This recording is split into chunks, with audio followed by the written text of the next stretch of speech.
Resisting the me, what you resist persists. That separates the me from the whole. It's like separating the absolute from the relative. When it's the same, the absolute is the relative. Resisting the me is like bullying a little kid on the playground. It just wants to come home. Everything wants to come home. And that's just a story too, because it doesn't need to come home because it already is home. But just to use an analogy of what you resist persists, because it's implying that it's separate, or it's believing that it's separate. And once it's seen that it's everything, literally everything, including the me, including the dream or the apparent illusion, in the end everything is home and comes home. It's free to be. It's free to be, and there's no resistance to whatever is. The identification with the me was just resisting what is, separating what is from the whole, or thinking that it should be something else. There is no shoulds. There is no right or wrong. Everything is wholeness, appearing as what is. Everything is nothing, appearing as what's appearing to happen. And it's whole and complete. It's everything. This is everything. The me is it. The me that you resisted is it. Is everything. Is the beloved. It's free. Everything's free. Everything's allowed to be, so there's no resistance. So then you don't give a fuck if there is a me or not, because there's a recognition that none of it's happening. None of it's real. It's all whole and complete. It's all nothing being everything. And even the resistance is it. Even separation is not separate. Everything just relaxes. It's like, it's free. It's free to be. It's free to be. Whatever is, whatever's happening is freedom already. The resistance to what is, what's appearing to happen, is the me, is the identification as separate, as this is happening to me, which is the pretend veil that pretends to play hide and seek, which is resistance. That's all it is. It's innocent. It's impersonal. It's just what's appearing to happen. And that is everything already. That is freedom already. There is no separation. There never has been. There can't be. You can't get outside of what is. You can't even try to be separate from it. You can't escape freedom. You are the absolute already. You are the unknown that can't be seen, appearing as whatever's being seen. And that's not really happening. It's not real.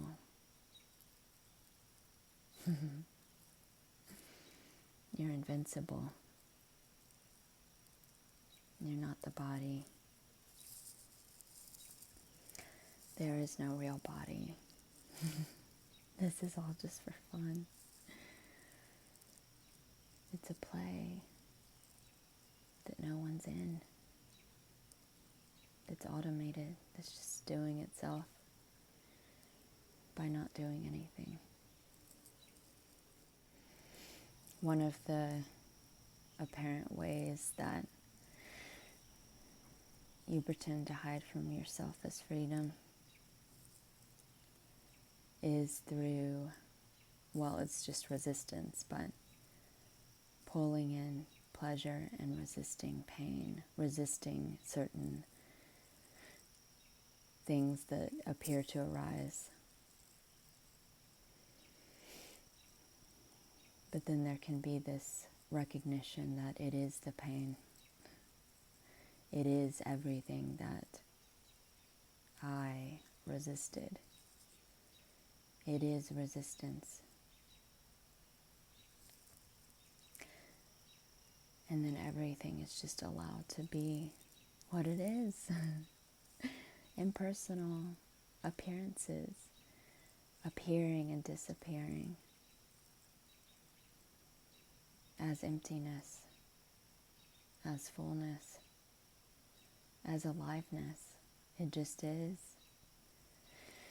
And then there can be this subtle or sometimes intense in loveness with whatever is appearing to happen, even if it's pain. All of it is included. It's all unconditional love. It's everything. This unconditional love is impersonal. Everything is unconditional love. In loveness that seems to be felt, sensed, is the same for every appearance. Being in love with the lamppost or the table is the same as being in love with a body. It's all the same. It's all the same boundless energy, appearing, disappearing.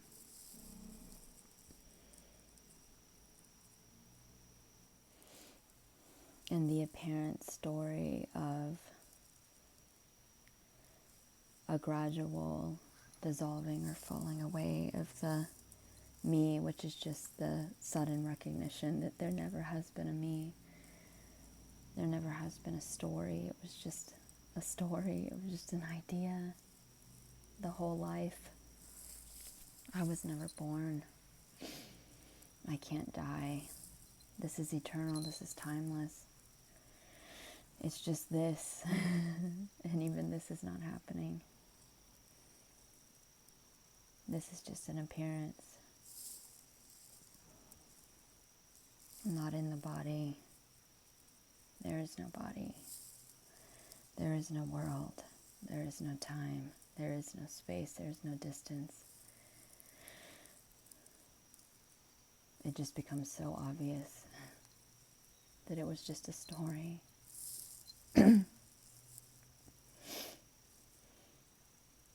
That the appearance of linear time or continuity was just gluing together the single frames in the film, making a movie. It was just this, whatever's appearing to happen, pretending to grab onto it and identifying as this is a real event that's happening to me, and then storing it into what I called the past, which wasn't real. It didn't happen. None of it happened. This isn't happening.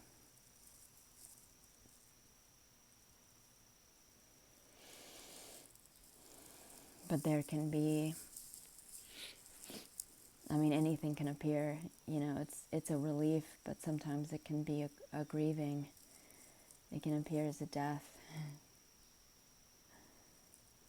of a life that you never had. You are nothing. You are nothing, which is everything. There is no one having a life. There's just aliveness. Being totally wild and free to be.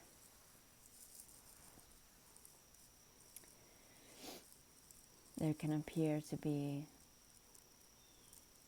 crying or grieving the death of the story. Or there can just be total relief and just Wow. So glad that that didn't happen. All of it. None of it. It's beautiful. It's absolutely stunning. It's a childlike wonder of, oh my gosh, how? This is magic. This is magic. It's a magic show. And there's no magician. There's no one doing it. There's no one watching. There's no one experiencing this. It's just being, aliveness, being lived. It just is. It just is. This. Eternally this.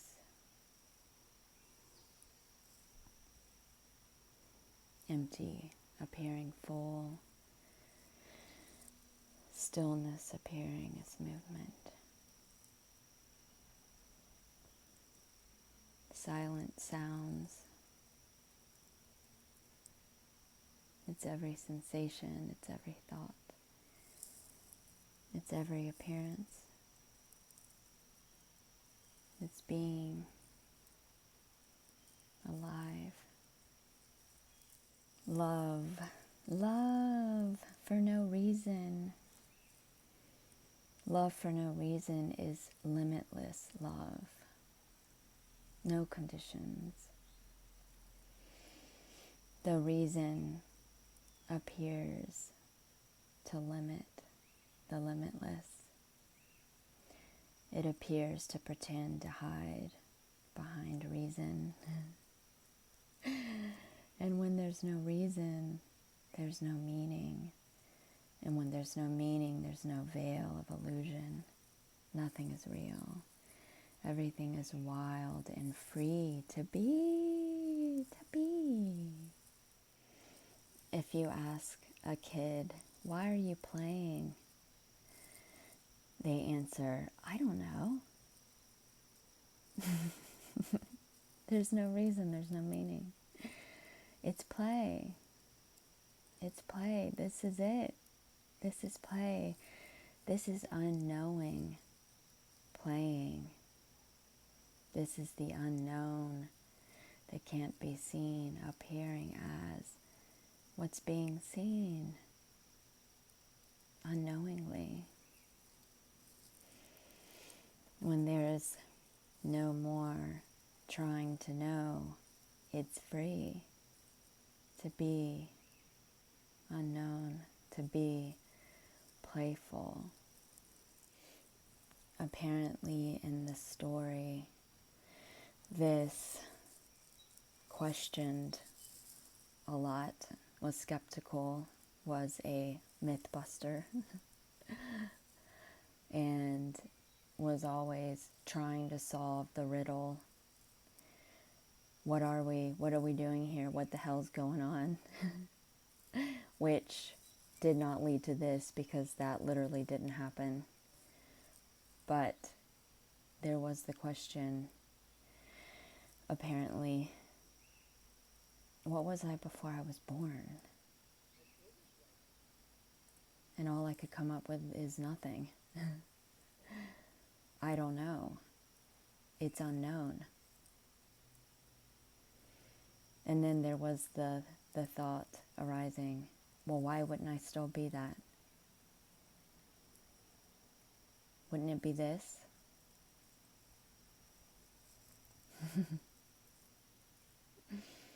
It's screaming. It's screaming by being everything. Already, it's too obvious, it's too simple, it's too literal.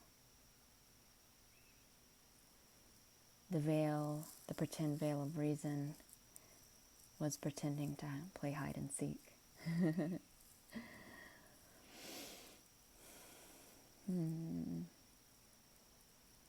It's wonderful, it's amazing.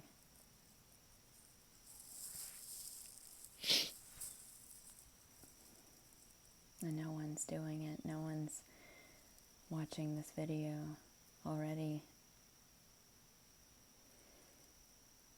It's just freedom being.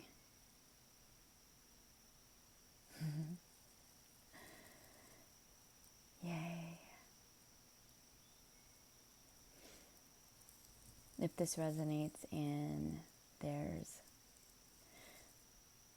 an urge to book a one-on-one Zoom call, you can go to the website under the description and click on the booking, or you can call me or join the Patreon group Zoom, where there's like random, spontaneous, inspiring posts, apparently. Almost daily. There's lots of writing appearing and disappearing.